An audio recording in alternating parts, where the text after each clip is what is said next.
Okay, good evening everyone. So आज है हमारा लेक्चर नंबर 35। सो आज के लेक्चर में अपन क्या करने वाले हैं थोड़ा सा बता देता हूँ। आज हम करने वाले हैं प्रॉब्लम प्रैक्टिस। तो अभी तक हमने जो भी पढ़ा है उनकी प्रॉब्लम प्रैक्टिस आज होने वाली है। सो रीसेंट टॉपिक जो हमारा था that was complex analysis. So complex analysis के जितने भी पॉसिबल सवाल हो सकते हैं आज वो उनका पूरा कलेक्शन है। अब उसमें थोड़ा सा पार्ट और बचा है, रेजिड्यू कैलकुलेट करना। जैसे ही वो सिखा देंगे तो अपना maximum portion of mathematical physics complete हो जाएगा। ठीक है, अगर यहाँ से अगर अपन मैकेनिक्स स्टार्ट करते हैं तो उससे कोई दिक्कत नहीं आएगी अपने को। ठीक है, तो आज के लेक्चर में अपन पढ़ने वाले हैं क्या, प्रॉब्लम प्रैक्टिस करने वाले हैं। सो स्टार्ट करते हैं। मैंने कुछ प्रॉब्लम्स दिए थे आपको 10 के आसपास, तो उन्हीं को ही डिस्कस करना स्टार्ट करते हैं और फिर बाद में आगे चलेंगे। ठीक है, आज कुछ नए नए प्रॉब्लम्स भी है अपने पास, so don't worry for that. और मैं एक बार इसको सेट कर देता हूँ। Okay, now you can see the question. Okay, so जल्दी से इसका ट्राई किया होगा आप लोगों ने। तो देखो कईयों का सवाल ये आ रहा था कि सर अगर नीचे यहाँ पे दो आ गए उस केस में इनको सेपरेट कैसे करेंगे। चलिए, ऐसा सवाल मैंने शायद कराया नहीं तो मैं अब इसको डिस्कस कर लेता हूँ। तो देखो अपने पास इसको पहले तो आप अलग अलग लिखो, 2z अपॉन में Z square plus Z plus 1 upon में जेड स्क्वायर प्लस जेड। तो आपके पास दो इंटीग्रल बन गए, क्लियर, और दोनों का कंटूर इंटीग्रल सी के अलोंग ही है। ठीक है, अब अपन क्या करेंगे, कंटूर इंटीग्रल बनाएंगे। तो ये आपका ऑर्गन प्लेन, इस ऑर्गन प्लेन के अंदर आपको ड्रॉ करना है रेडियस हाफ का एक सर्कल। ठीक है, सो रेडियस हाफ का एक सर्कल ड्रॉ करते हैं। सो लेट्स से अगर ये आपका 1 है तो ये आपका क्या होगा, हाफ। ओरिजिन से पास होता हुआ एक सर्कल ड्रॉ करना है तो ये आपका ओरिजिन से पास होता हुआ सर्कल हो गया। ठीक है जी, अब इसको थोड़ा सा और सिंप्लीफाई कर सकते हैं। इसमें z कॉमन लिया तो ये क्या बन गया, ये बन गया आपके पास integration 2z over z bracket z plus में 1 dz। तो z से z कैंसिल हो गया, ये क्या बन गया 2 ओवर z प्लस में 1 dz close integral c। Plus इस केस में क्या होगा, यहाँ पे अपन क्या करेंगे 1 over z bracket z plus में 1। अब इसको सेपरेट करना है अपने को। सो मैंने क्या किया, ऊपर z ऐड किया और z घटाया, अगेन इसको सेपरेट करो।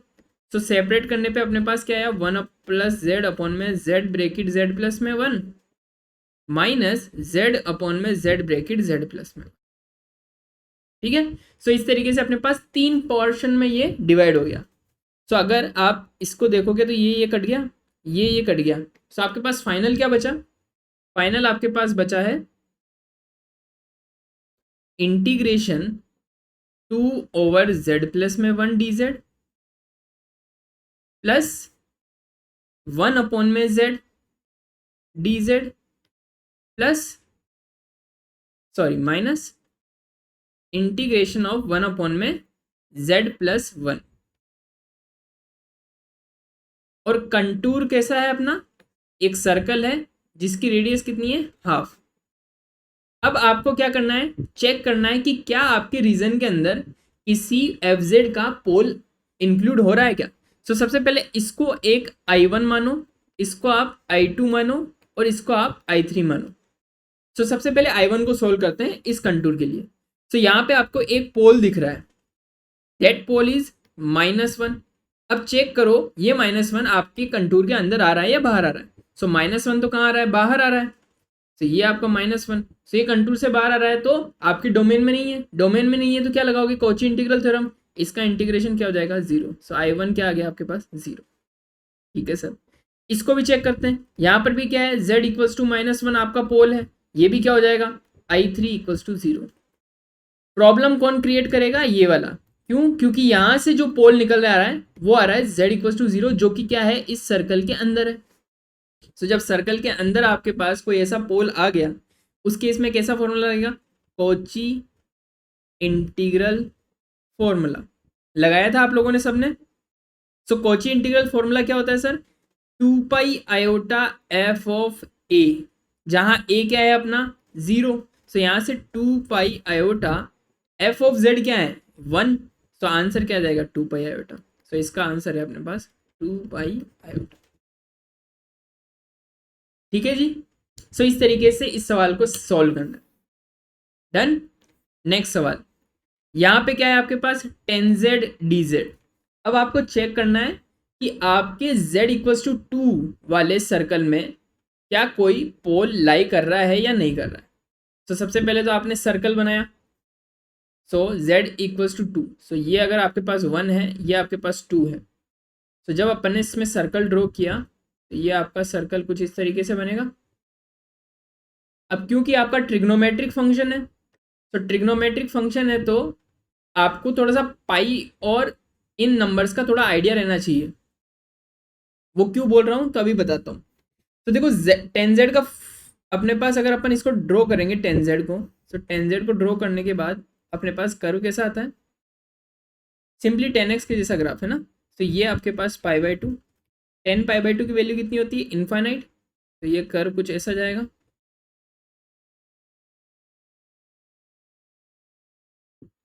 ठीक है, एक हाथ ऊपर एक हाथ नीचे, याद करने का तरीका। ठीक है, और अगर मैं पाई के पास भी जाऊं तो फिर अगेन पाई से जाएगा तो ये 0 से होता हुआ निकलेगा। तो ये माइनस इनफाइनाइट से स्टार्ट होके प्लस इनफाइनाइट। ये कौन सी वैल्यू है, 3π/2। यहाँ पे पास माइनस का π/2। अब चेक करके बताओ, इधर भी आप बना सकते हो माइनस का पाई। सो ग्राफ कुछ बनेगा आपका इस तरीके से। ठीक है, अब इस सर्कल को और इस ग्राफ को ओवरलैप करना है और आपको ये चेक करना है कि आखिर कौन से पॉइंट के ऊपर ये डाइवर्ज कर रहा है। तो डाइवर्ज करने वाले पॉइंट कौन कौन से हैं, π/2 इसके ऊपर डाइवर्ज करेगा क्योंकि 10 π/2 पे वैल्यू कितनी हो रही है, इनफाइनाइट। माइनस π/2 पे भी डाइवर्ज करेगा और 3π/2 के ऊपर भी डाइवर्ज करेगा। सही है। अब आपको चेक करना है कि पहले 3π/2 लगभग क्या आपकी रेडियस 2 के अंदर आ रहा है या नहीं आ रहा है। तो कौन कौन से पॉइंट है उनको चेक करना है। π/2 की अप्रोक्स वैल्यू कितनी होती है, पाई की वैल्यू 3.14, उसमें 2 का डिवाइड किया तो कितना हो गया 1.57, राइट। इधर क्या हो गया -1.57। सो 1.57 यहाँ कहीं आएगा और -1.57 यहाँ कहीं आएगा। सो दो पोल्स मिल गए आपको, पहली चीज तो ये एक आपका पोल हो गया, ये आपका एक पोल हो गया। ठीक है सर। नेक्स्ट नेक्स्ट क्या करना है आपको, और कोई पोल है क्या आपके पास, π/2 पोल था और -π/2 पोल था। यहाँ पे 3π/2 आ रहा है, मतलब आपको सबसे पहले 3 इंटू 3.14 करना है, डिवाइड बाई 2 करना है। तो 9 को 2 से डिवाइड करूंगा लगभग 4 पॉइंट समथिंग आएगा जो कि आउटसाइड होगा। तो मेरे को उससे तो मतलब ही नहीं है, आउटसाइड वालों से तो मतलब ही नहीं है, मुझे मतलब किससे, इनसाइड वालों से। सो इनसाइड में आपके पास क्या है, ये 2 पॉइंट्स है। सो अब क्या करोगे आप, ये 2 पॉइंट आपके अंदर है तो आपको पहले तो क्या फाइंड आउट करना पड़ेगा, इस केस में f(z), देन आप अप्रोच लगाओगे वो वाली। ठीक है। सो आई गेस ये वाला सवाल थोड़ा सा आपको टीडियस हो जाएगा, इसको आपको लॉरेंट सीरीज एक्सपेंशन से करना पड़ेगा जो कि पढ़ाना बाकी है। ठीक है, सो इसको अभी स्किप करो, लॉरेंट सीरीज आपको पढ़ाना पड़ेगा तब ये सवाल हो पाएगा। या चाहे तो अपन एक और मेथड से कर सकते हैं इसको शायद, चलो बताता हूँ। सो आपके पास क्या है, ये फंक्शन है, लॉरेंट सीरीज की जरूरत ही नहीं है। चलिए 10z को आप लिख सकते हो क्या, साइन z अपॉन में कोस z। Good. So sine z अगर मैं मान लूं मेरा f(z) है और cos z की वैल्यू के हिसाब से अगर मैं मेरे पोल निकालूं तो cos z जहां पे 0 हो गया वो मेरा पोल है। cos z कहाँ 0 होता है, एक तो होता है π/2 पे, एक होता है -π/2 के ऊपर। सो अगेन मेरे पोल कहाँ आ रहे हैं, यहीं पे आ रहे हैं। दैट मीन्स ये तो मेरे को बताने वाला कौन है, ये मेरे को पोल बताने वाला है, ये मेरा फंक्शन हो गया क्या, f(z). So f(z) is sin z and poles are ±π/2। ठीक है। सो आपका आंसर क्या होगा, आंसर होगा समेशन ऑफ f ऑफ एज। सो f ऑफ एज क्या है, एक तो है आपका sin π/2 प्लस sin -π/2। सो कितना आंसर आ गया आपके पास, दिस कट गए आपस में 0। ठीक है जी, तो इस तरीके से आपको इसको करना, और लॉरेंस सीरीज से भी करा देंगे इसको। ठीक है, ओके नेक्स्ट क्वेश्चन। ये वाला ट्राई किया था सभी ने। देखो इसमें क्या करना है, सबसे पहले आपको देखना है कि यहाँ से आपको कोई पोल दिख रहा है क्या। सो z इक्वल्स टू -1 अपने इस फंक्शन के लिए पोल है। अब ये पोल क्या हमारे कंटूर के अंदर इंक्लूडेड है या एक्सक्लूडेड है। तो जब आपने आपका सर्कल ड्रॉ किया, सो z इक्वल्स टू 2 रेडियस का आपको सर्कल ड्रॉ करना है। तो ये आपका सर्कल हो गया। इसी के अंदर आपको पता चला कि ये z इक्वल्स टू 1 आपका इसी के अंदर लाई कर रहा है। इसका मतलब क्या है, आपको क्या लगाना पड़ेगा, कोची इंटीग्रल फॉर्मूला। ठीक है सर। तो यहाँ से f ऑफ z क्या है मेरा, इक्वल्स टू e की पावर -z।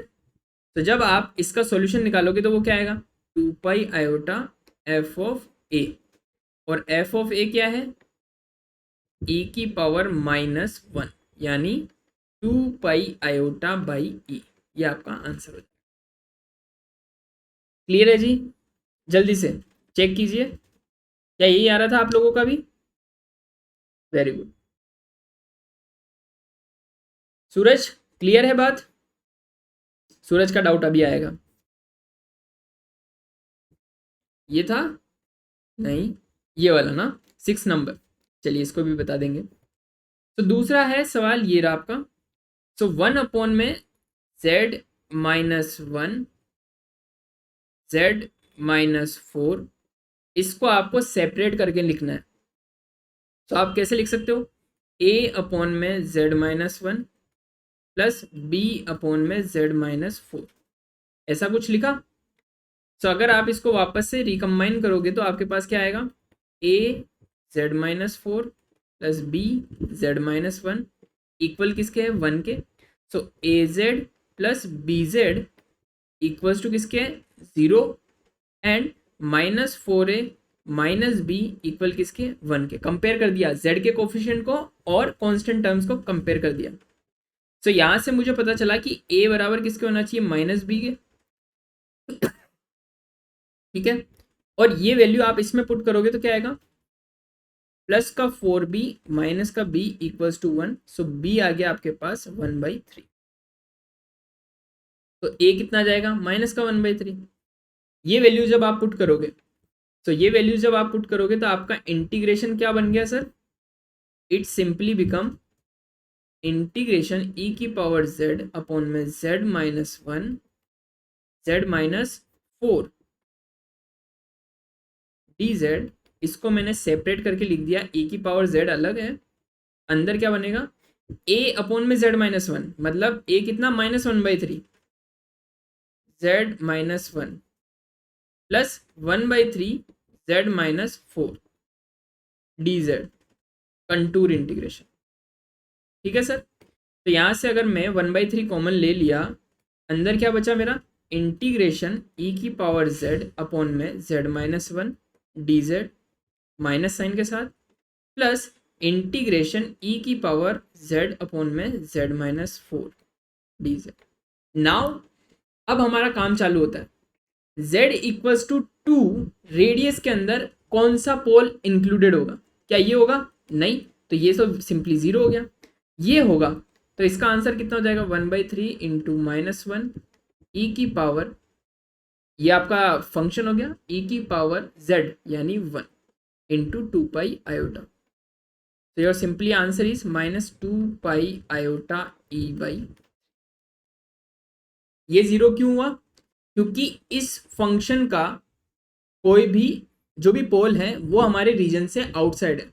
आउटसाइड है तो यहाँ कौन सी थ्योरम लगाएगी, Cauchy integral theorem, which simply says f ऑफ z dz is equals to 0।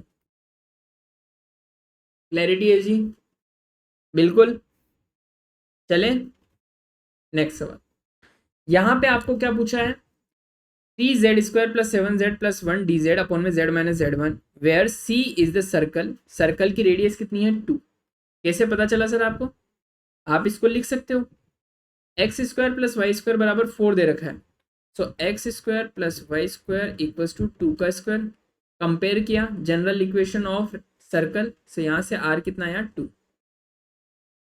So are equals to 2 का अपन ने रेडियस का सर्कल बनाया, ठीक है जी। सो ये आपका सर्कल हो गया, ठीक है, ओके सर। अब आपसे पूछा क्या है, ये एक थ्योरेटिकल क्वेश्चन है, पूछा क्या है, पहला पहला सवाल एफ ऑफ 3 कितना होगा, ठीक है। तो एफ ऑफ 3 निकालने के लिए मतलब आपका जो z1 वैल्यू है, it depends on the z1 value कि आपका z1 किधर है, ठीक है। सो लेट्स से अगर z1 आपका 3 है, z1 अगर आपका 3 हो गया, इसका मतलब 3 इसका एक पोल हो गया, और पोल तो है जो आपके आउटसाइड में है, ठीक है। तो यहाँ पे अगर मान लीजिए z1 बराबर 3 है, तो जब आप इस इंटीग्रेशन को कैलकुलेट करोगे, ठीक है, सो एफ ऑफ z1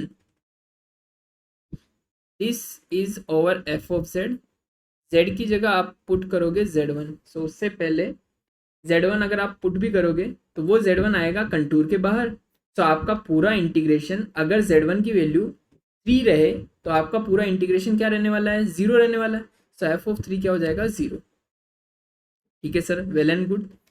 दूसरे ऑप्शन में आपसे पूछा है कि F prime of 1 minus iota, तो पहली चीज ये 1 माइनस आयोटा आखिर बिलोंग कहाँ से कर रहा है, तो 1 माइनस आयोटा का अगर मैं मोड निकालूंगा तो वो कितना आएगा, स्क्वायर रूट ऑफ 1 प्लस में 1 यानी स्क्वायर रूट ऑफ 2 यानी कि 1.414, और 1.414 जो भी पॉइंट होगा वो कहाँ लाई करेगा, इसके अंदर ही लाई करेगा।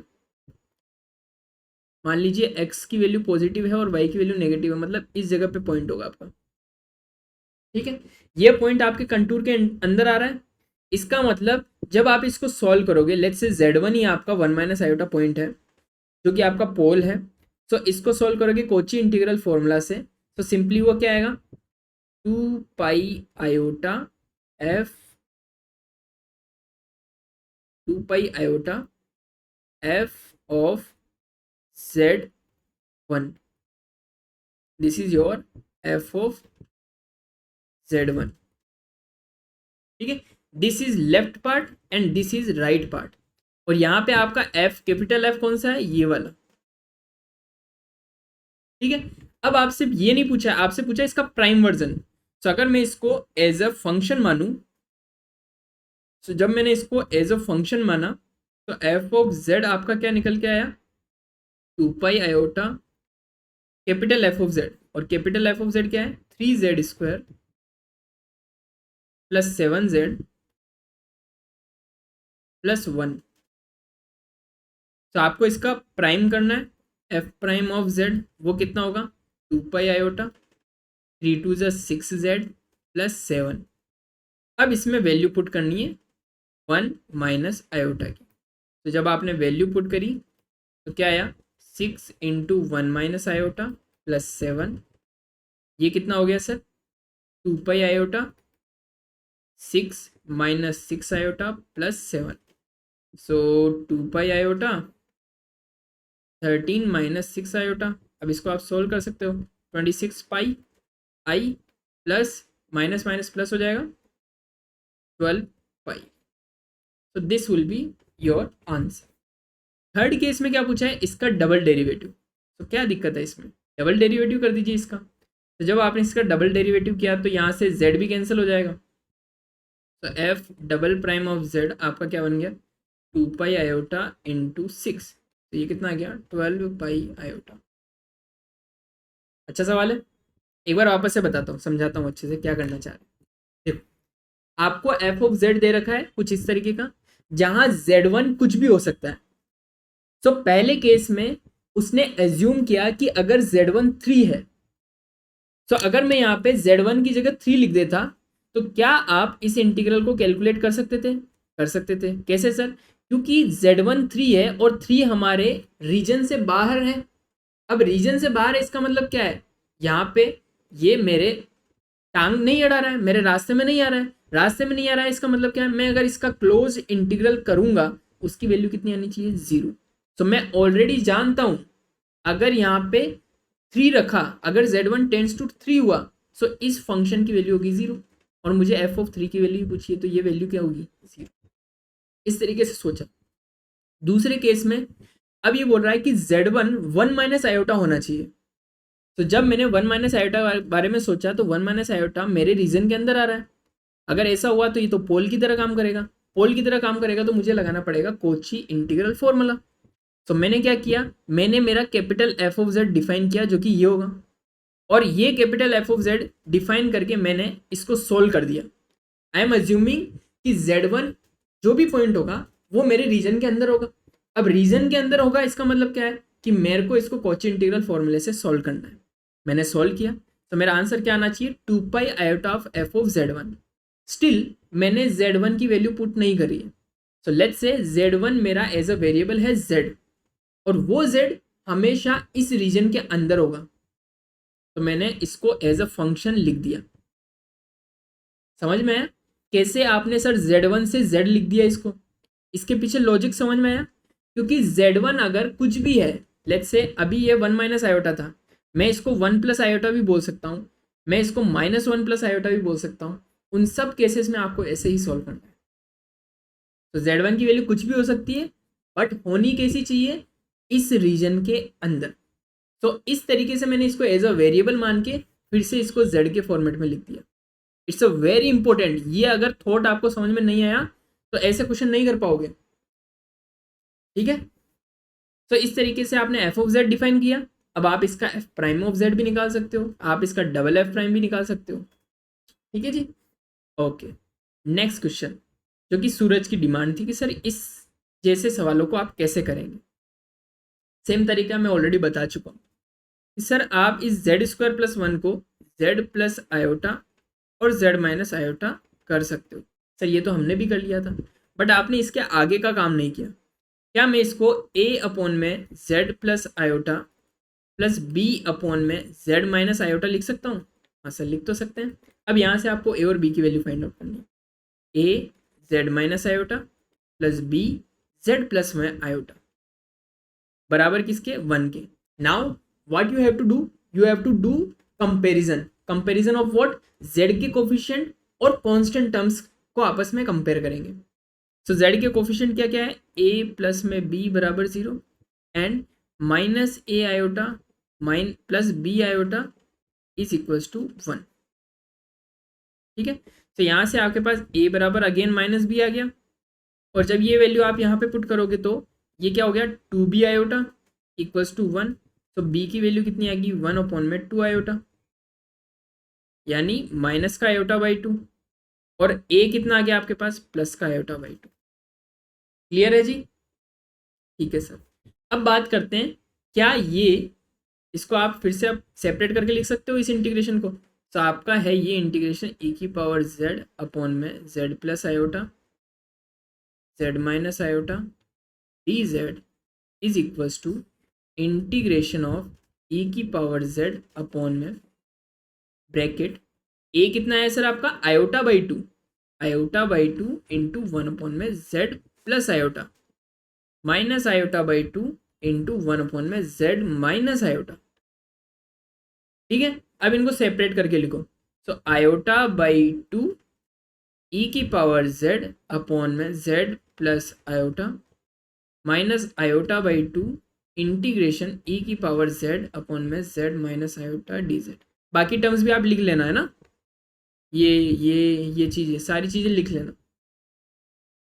ओके, तो यहाँ से अब आपको चेकआउट करना है कि क्या आपके रीजन के अंदर ये दो पोल्स इंक्लूडेड है या एक्सक्लूडेड है। तो चेकआउट करते हैं। तो मेरा रीजन कहाँ से डिफाइंड है? z इक्वल्स टू 2 रेडियस का। तो ये आपका z इक्वल्स टू 2 रेडियस का हमने बना दिया रीजन।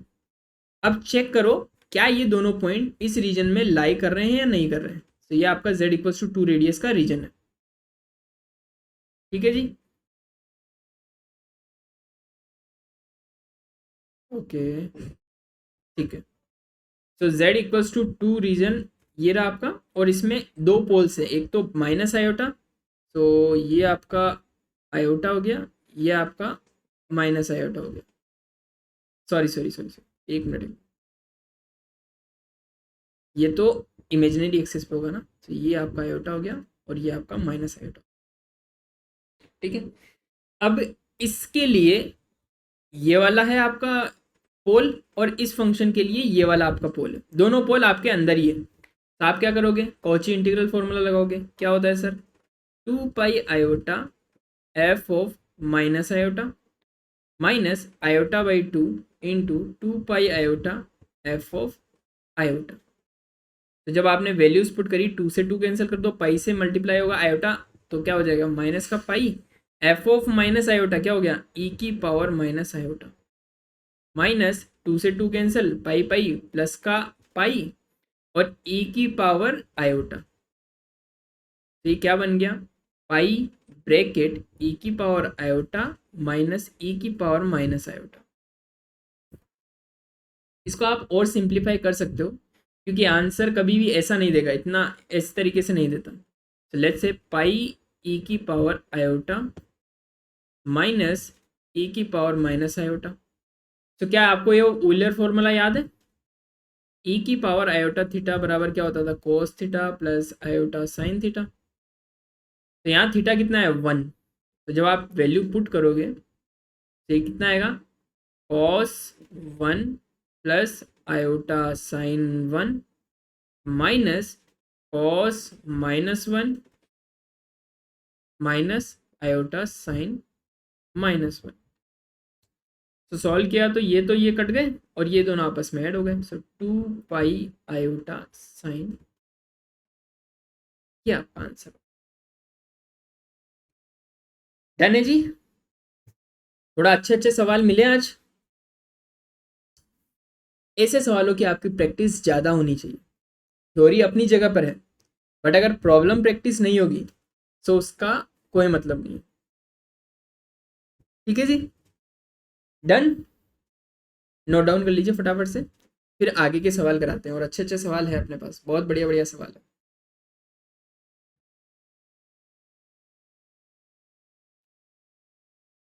नोट डाउन कर लीजिए फटाफट से।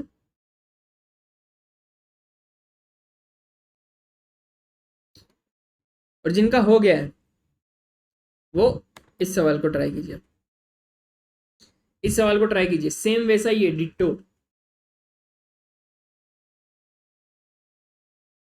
सेम वैसा ही है डिट्टो। इसको सवाल को ट्राई कीजिए, 2 मिनट है आपके पास,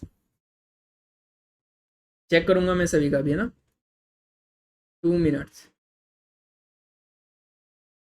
give it a try. Same जैसा अभी पीछे किया है ना अपन ने, सेम वैसा ही करना है।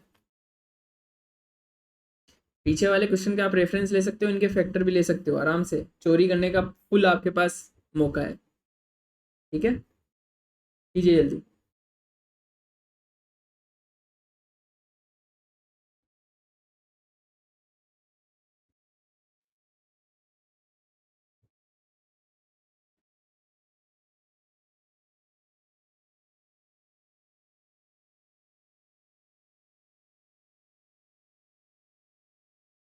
हुआ,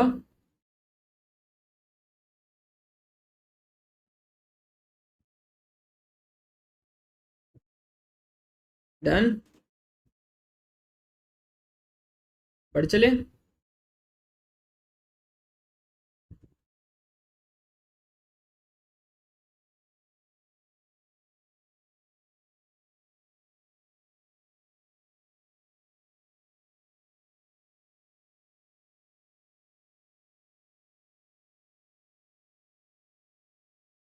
चलिए कराएं या रहने दें, सेम वैसा ही सवाल है। चलो एक बार चेक कीजिएगा क्या सही आया या नहीं आया। तो मैं डायरेक्ट इसी का रेफरेंस ले रहा हूँ। सो मेरा आंसर होना चाहिए पाई आयोटा स्क्वायर, मतलब माइनस पाई, मतलब पाई bracket, so my answer should be minus pi f of iota and plus pi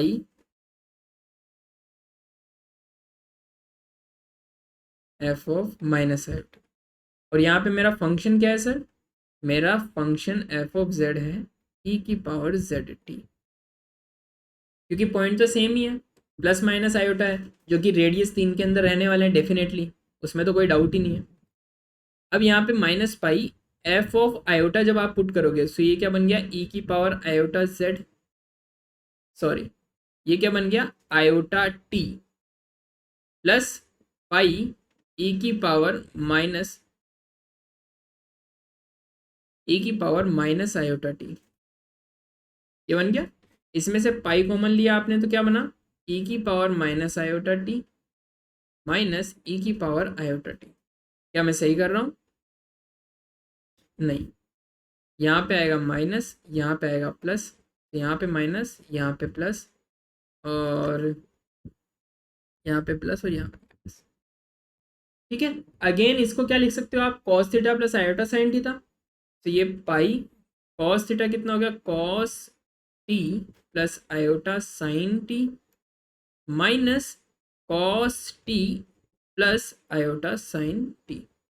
so again cos T से कॉस टी कट गया, आंसर क्या है आपके पास, 2 pi iota sine. This is the beauty of such questions, इतना simple सा answer आया।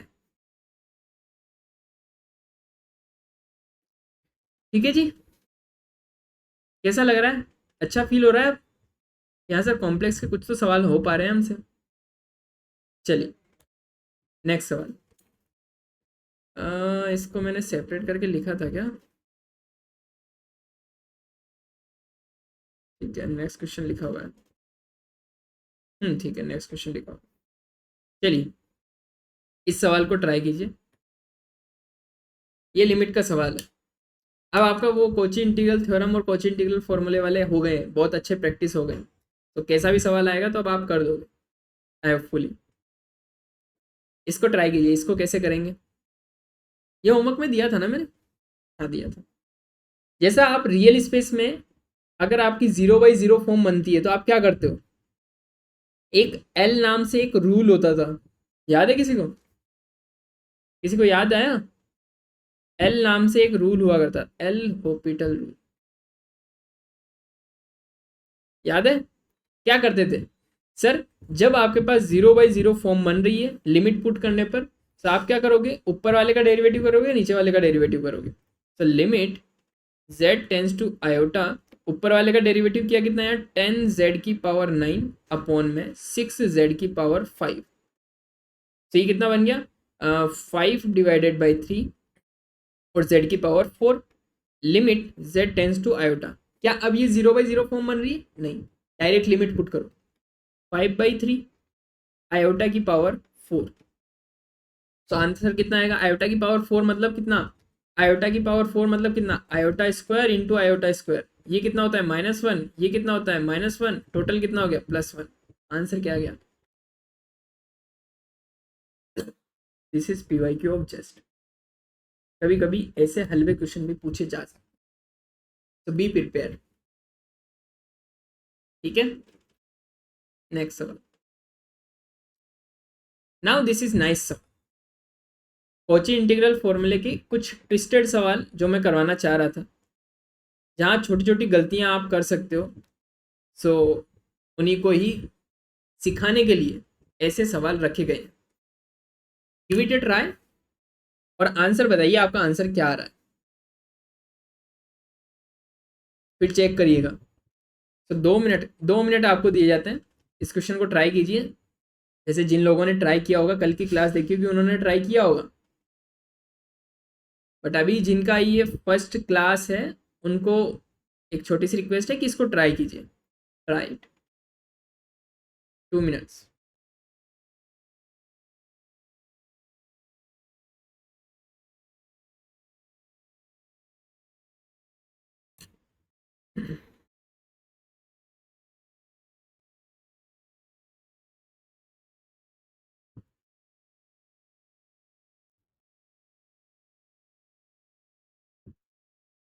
जितने भी PYQs है अब आप आराम से ट्राई कर सकते हो, जितना अपन ने पढ़ाया है ना उसके जितने भी PYQs हैं उनको निपटा के साइड में रख दो, ताकि आपका मैथमेटिकल पोर्शन कंप्लीट हो जाए।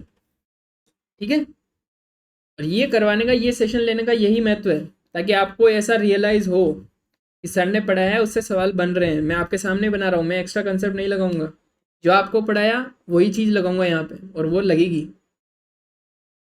बस कुछ सवालों में आपको फंसाने के लिए कुछ चीज़ें की जाएगी, तो उन चीज़ों से बचने के लिए ही ये सवाल लाया हूँ। ट्रिक्स किया। कौन कौन लाइव है आज वैसे, कौन कौन देख रहा है वीडियो, अपनी अटेंडेंस तो दिया करो ताकि हमें याद नाम हो आपके।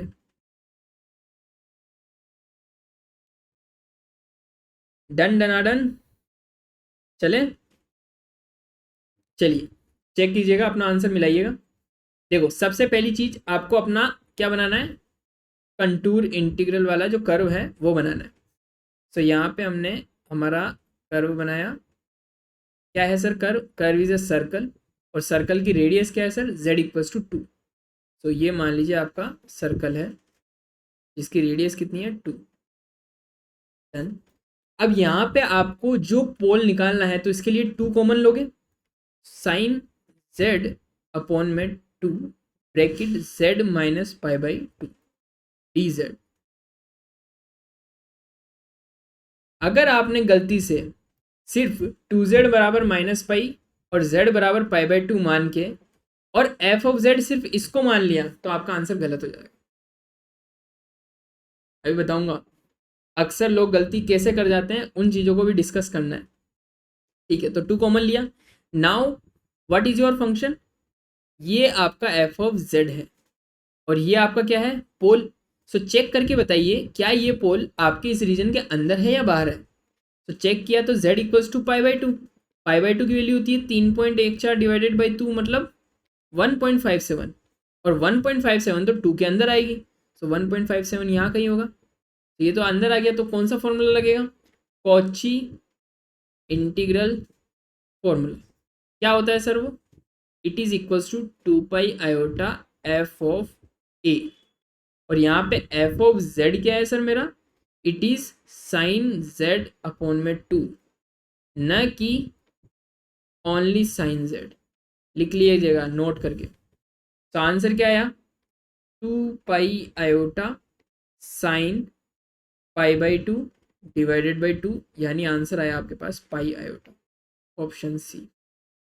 अगर आपने इसको z equals to pi by 2 करके साइन z को फंक्शन मान लिया होता तो आपका आंसर क्या आता था, 2 पाई आयोटा, और देखते ही आप ये टिक कर देते हैं, बट ये गलत हो जाता है। कई लोगों ने किया है ऐसा। ये अगेन आपके पास नया सवाल जेस्ट का, जेस्ट पी वाई का। ठीक है, नेक्स्ट, ये भी एक अच्छा सवाल है, गिव इट अ ट्राई, बाकी फिर हम तो बताएंगे। लिमिट पढ़ाई थी मैंने आपको last to last lecture, limit continuity differentiability तीनों चीजें पढ़ाई थी। क्या पता था किस चीज के ऊपर इन्फोर्स किया था, एक चीज के ऊपर इन्फोर्स किया था कि आप किसी भी पाथ से आओ, आपकी लिमिट की वैल्यू अगर सेम आ रही है दैट मीन्स लिमिट एग्जिस्ट। अगर लिमिट की वैल्यू चेंज होती आ रही है डिफरेंट डिफरेंट पाथ के ऊपर that means limit doesn't exist. तो अगर मैं आपसे पूछूं z जो कि क्या होता है x प्लस आयोटा वाई, तो z स्क्वायर क्या होगा, x plus iota y into x plus iota y. इसको जब आप सॉल्व करोगे तो आपके पास फंक्शन बनेगा x square minus y square plus 2 iota x y. तो देखो अगर मैं आपसे पूछूं real part of z square, वो होगा x square minus y square, और imaginary part of z square पूछूंगा तो वो कितना होगा 2xy। डन। अब यहाँ पे वैल्यूज पुट करो, तो जब आपने यहाँ पे वैल्यूज पुट करी, limit z tends to 0, real part of z square क्या है वो x square minus y square, and imaginary part of z square क्या इसमें आयोटा आएगा, नहीं। आपका जो भी फंक्शन होता है अगर आपसे पूछा उसमें इमेजनरी पार्ट क्या है तो उसमें आयोटा नहीं आता है, उसके साथ जो जुड़ा हुआ फंक्शन है या फिर कोफिशिएंट है that is the part of imaginary Z square. तो क्या होगा 2xy, 2xy, और डिनोमिनेटर में क्या है x square minus y square plus 2 iota x y. क्या दोनों चीजों में डिफरेंस पता चला आपको, वेल एंड गुड। अब आपको क्या करना है, अब आपको लिमिट पुट करनी है। तो लिमिट z टेंस टू 0 आपका फंक्शन क्या है, x square minus y square plus 2xy upon में x square minus y square plus 2 iota xy।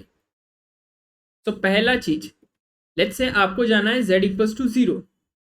सो आप यहाँ थे, तो आपके पास यहाँ से यहाँ जाने का एक तरीका तो ये है, दूसरा तरीका क्या है, ऐसे जाओ और ऐसे आओ, दूसरा तीसरा तरीका क्या है, ऐसे जाओ ऐसे आओ। सो 3 वेज, 1 2 एंड 3। सो मैं सिंप्लिसिटी के लिए 1 और 3 केस बताऊंगा पहले, और फिर सेकंड वाले केस को भी चेक करेंगे। अगर तीनों से वैल्यू हमारी सेम आ गई, इसका मतलब क्या है, लिमिट एग्जिस्ट कर रही है, ठीक है, और उसकी वैल्यू भी अपन निकाल सकते हैं। So let's check first path. First path में पहले क्या चीज जीरो हो रहा है, x zero, so x zero then y zero. तो आपने पहले एक्स को जीरो किया, तो क्या आया, 0 minus y square plus 0 divided by 0 minus y square plus 0। Answer क्या आया, 1। For second path, sorry third path, third path के लिए क्या करोगे आप, यहाँ पे आपका वाई जीरो है पहले, देन एक्स जीरो। तो यहाँ से आपने वाई जीरो किया, x square minus zero upon में x square minus zero equals to 1। Sir ये तो सेम सेम आ गए, क्या मैं टिक कर दूं, क्या मैं ऑप्शन बी टिक कर दूं, नहीं, अभी तक एक और पाथ है, अगर उससे भी सेम आ रहा है तो अपन सोच सकते हैं हाँ हो सकता है, but we are not sure till now. तो देखते हैं थर्ड पार्ट के लिए, अगर मैं मान लो इसको एक स्ट्रेट लाइन मानूं जिसकी इक्वेशन क्या है, y बराबर एम एक्स। तो ये अपन y बराबर एम एक्स से आ रहे हैं, फिर एंड में जाके x इक्वल्स टू 0 कर देंगे। तो थर्ड पार्ट क्या हुआ आपका, थर्ड पाथ, या फिर इसको सेकेंड अपन ने नोटिफिकेशन दे रखा है, सो सेकेंड पाथ क्या है, y equals to m x and then x tends to 0। So आपका y बराबर एम एक्स पुट किया तो आपके पास क्या आया, x square minus m square x square plus 2m x square upon x square minus m square x square plus 2 iota m x square. क्या ऊपर नीचे आपके पास एक्स स्क्वायर कॉमन आ रहा है, कॉमन आ रहा है तो उड़ा दो, 1 minus m square plus 2m upon 1 minus m square plus 2m iota. You can clearly see, अगर आप m की डिफरेंट वैल्यू लोगे सो इसकी वैल्यू डिफरेंट डिफरेंट आएगी, that is not equals to 1। तो तीनों पाथ में चेक किया, फर्स्ट पाथ के लिए एक आ रहा, थर्ड पाथ के लिए भी एक आ रहा, लेकिन सेकंड पाथ के लिए मल्टीपल वैल्यूज आ रही है। इसका मतलब क्या है, क्या लिमिट एग्जिस्ट करेगी, नहीं सर। तो अगर जिसने सिर्फ ये दो चीज़ें याद करके गया तो उसके लिए ये सवाल गलत हो गया, और आपने ये टिक कर दिया सो लग गया आपके। तो ऑप्शन क्या होगा, option A, limit does not exist. क्या समझ में आया, एक भी पाथ में अगर किसी भी दो पाथ के अंदर आपको वैल्यूज डिफरेंट मिल गई, आप आराम से कह सकते हो कि लिमिट डजंट एक्सिस्ट। बट अगर आपको 3-4 पाथ में भी सेम मिल गई, still you are not sure कि वहाँ लिमिट एग्जिस्ट कर सकती है या नहीं। किसी जनरल इक्वेशन के लिए लेना पड़ेगा, किसी जनरल फंक्शन के लिए लेना पड़ेगा। आप यहाँ पे एक और फंक्शन के लिए चेक कर सकते हो, y बराबर एक्स स्क्वायर चेक कीजिएगा, इसमें y बराबर एक्स स्क्वायर पुट कीजिएगा, बट वो फिर देख सकते हो आप y equals to x square के लिए चेक कर सकते हो, उसके लिए भी शायद 1 आ जाए, बट जब y बराबर एम एक्स के लिए चेक करोगे तो वो 1 नहीं आएगा, मल्टी वैल्यूज आएगी, ठीक है। So hence it is not what, the limit doesn't exist. चलिए ये सवाल भी ट्राई कर सकते हो, ठीक है, ये वाला सवाल आप खुद ट्राई कीजिएगा, मैं अगर कोई और सवाल बच रहा है तो मैं वो ट्राई करा सकता हूँ। कोची इंटीग्रल थ्योरम के आपको लगभग बहुत सारे सवाल मिल गए हैं, आई गेस सब क्लियर हो गया होगा। ये वाला स्क्वायर रूट वाला सवाल ऐसा करा रखा हूँ मैं, इसको ट्राई कीजिएगा, दिस इज HW, ये और ये दोनों सवाल कीजिएगा ट्राई। ये JNU में आ रखा है, ये वाला भी JNU में आ रखा है, PYQ है, ठीक है। मैं देख लेता हूँ कोई अगर नया सवाल आए तो। देखिए ऐसा थ्योरेटिकल क्वेश्चन भी आ सकता है, mod z equals to 2 where z equals to x plus iota y represent है, क्या रिप्रेजेंट करता है? तो मॉड z का मतलब क्या है sir? Mod of x plus iota y, और इसको क्या लिखते हैं अपन? Square root of x square plus y square, और ये बराबर किसके है? 2 के। So x square plus y square बराबर 4। ये किसकी इक्वेशन है? This is the equation of circle. तो आंसर क्या आएगा? Option B. ठीक है। सो सीयूईटी वगैरह में ऐसे क्वेश्चन पूछे जाते हैं, डीयू में भी पूछे जा सकते हैं। ओके, तो इस क्वेश्चन को ट्राई कीजिए।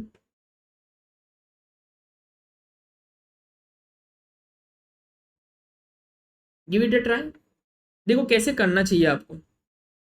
सबसे पहली चीज, इसका रिलेशन देखो कि जब मैं 1 माइनस आयोटा का स्क्वायर करता हूं तो क्या आता है। तो मैंने स्क्वायर किया 1 plus iota square minus 2 iota, क्या आया सर? -2 आयोटा, क्योंकि आयोटा स्क्वायर -1 होता है, माइनस से +1 कट गया तो माइनस का 2 आयोटा बच गया। ठीक है। 1 प्लस आयोटा, इसका स्क्वायर किया तो क्या आया? 1 प्लस आयोटा का स्क्वायर प्लस 2 आयोटा।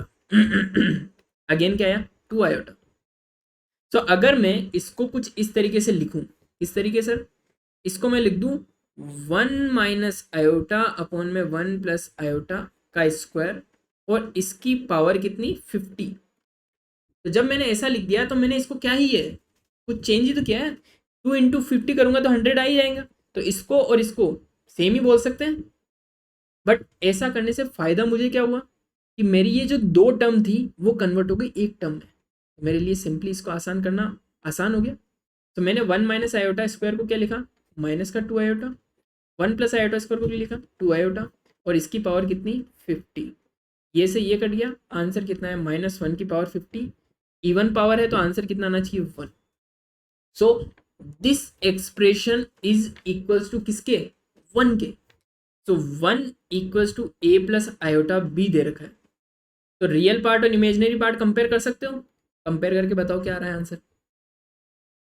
तो रियल पार्ट ए इसके बराबर है, सो ए बराबर 1, और इमेजिनरी पार्ट बी किसके बराबर है? 0 आयोटा। तो बी आ गया आपके पास 0।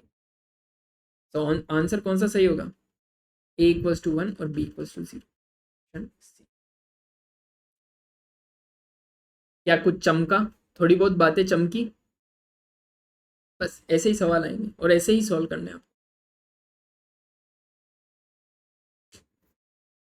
देखिए, इसको भी चेक कर लीजिए, एक्सपेंशन में पढ़ा चुका हूं तो ये वाला सवाल भी आप कर सकते हैं, ट्राई कीजिएगा। कैसे करोगे? 1 प्लस एक्स की पावर n, क्या होता है expansion? 1 plus n x plus n into n minus one x square by 2 factorial plus n into n minus one n minus two x cube by 3 factorial. इस तरीके से आपको इसको solve करना है। आपसे क्या पूछा है? एक्स की पावर 4 का कोफिशिएंट क्या होगा? तो मैं बता दूं इसको, बता दूं या आप खुद करेंगे? चलिए, आइडिया तो लग ही चुका है तो आप कर ही लेंगे I guess. So 1 plus 2 x square की पावर 1/2 है। जब आप इसको एक्सपेंड करोगे तो क्या करोगे? 1 प्लस एन एक्स मतलब 2x² by 2 plus 1/2 into 1/2 minus 1 x² by 2 factorial, मतलब ये आपका कैपिटल एक्स है। तो 2x² का स्क्वायर डिवाइडेड बाई 2 फैक्टोरियल। मुझे तो सिर्फ x² का कोफिशिएंट चाहिए, तो मेरे को तो सिर्फ इससे मतलब है। तो ये कितना है सर मेरा? 1/2 इंटू -1/2 इंटू 1/2 फैक्टोरियल इंटू 2 का स्क्वायर मतलब 4। तो 2 2 ज़ा 4, ये 4 से 4 कट गया और बचा क्या? माइनस का 1/2। तो आंसर क्या है आपका? ए। इतना कॉम्प्लिकेटेड कॉम्प्लिकेटेड आंसर दे रखे और आया क्या? खुद सा -1/2। चलिए, इस वाले सवाल को ट्राई कीजिए। The real and imaginary part of the function f of z is equal to z e की power z where z equals to x plus iota y is. आपको इसको सिंप्लीफाई करना है, एफ ऑफ जेड का simplify format बनाना है, फिर उसके अंदर रियल पार्ट क्या आ रहा है और इमेजिनरी पार्ट क्या आ रहा है इसको डिस्टिंग्विश करना है। कर सकते हो? वाना ट्राई? चलिए, 2 मिनट देता हूँ आपको, ट्राई कीजिए। आसान सा सवाल है। एक बार ट्राई कीजिए, जेड ई की पावर जेड।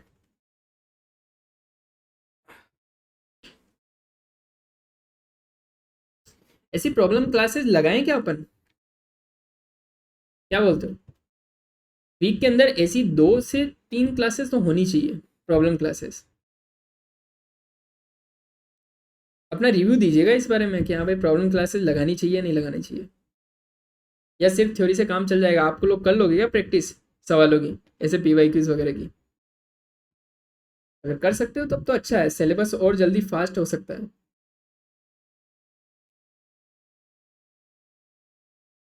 डन।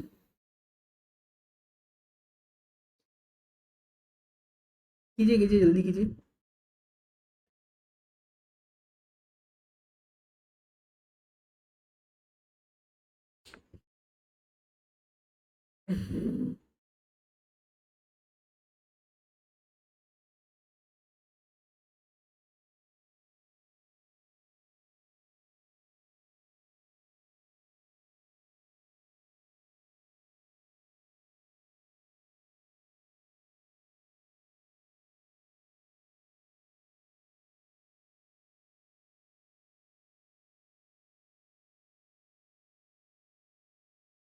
चले, चलिए मैच कीजिएगा। आपको कैलकुलेट करना है जेड ई की पावर जेड, तो वैल्यू पुट करी x plus iota y e की power x plus iota y. क्या लिख सकता हूँ मैं?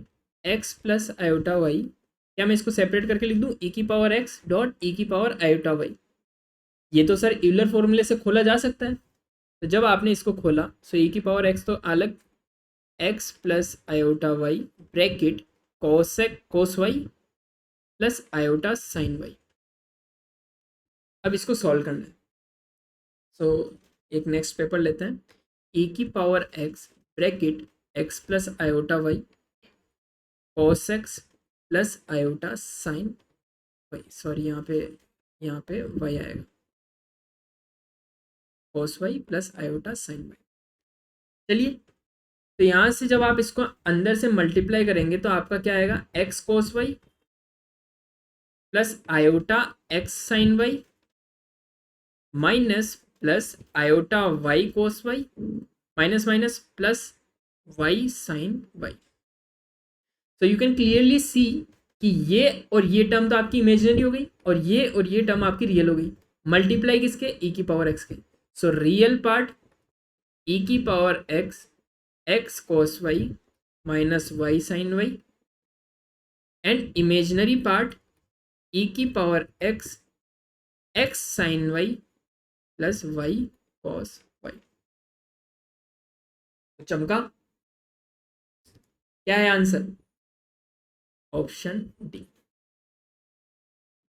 Done, done and dusted. चलिए एक और सवाल ट्राई कीजिए। बाकी सवाल आपको होमवर्क है ना? इतने सारे सवाल करा दिए, आई होप अब कॉन्फिडेंस आया होगा थोड़ा बहुत आपको कि जो हमने पढ़ा उनसे सवाल बन रहे हैं। चलिए ये सवाल तो इजी है, ट्राई कीजिए। मैं और देख लेता हूँ। आई गेस अब आप सारे सवाल कर सकते हो। ये लास्ट सवाल मैं करा देता हूँ आपको। ये सवाल आप कर लोगे? स्क्रीनशॉट ले लीजिए इसका, है ना? ये सवाल का स्क्रीनशॉट ले लीजिए, ये आप कर लेंगे। ये भी आप कर सकते हैं सेम जैसा अभी मैंने करवाया जेड ई की पावर आइटा जेड वाला। सो यहाँ पे आपको इसको सॉल्व करना है और ये वाला क्वेश्चन भी आप कर सकते हैं। चलिए ये एक अच्छा सवाल है, इसमें भी थोड़ा सा एक क्लू छिपा हुआ है आंसर के अंदर जहाँ पे आप गलती कर सकते हो। तो रीड आउट कीजिएगा इस क्वेश्चन को अच्छे से। If C is a unit circle traverse clockwise, अभी तक अपन जितने भी कंटूर थे that all contours are consider as anti clockwise, और इसको हम पॉजिटिव डायरेक्शन मानते हैं। जब आपको क्लॉकवाइज बोल दिया मतलब आपका कंटूर ऐसे घूम रहा है, इसको हम नेगेटिव डायरेक्शन बोलते हैं। जो हमारा कन्वेंशन है वो कन्वेंशन कुछ इस तरीके से है। तो ये चीज बताने के लिए ही ये सवाल आया है, ठीक है?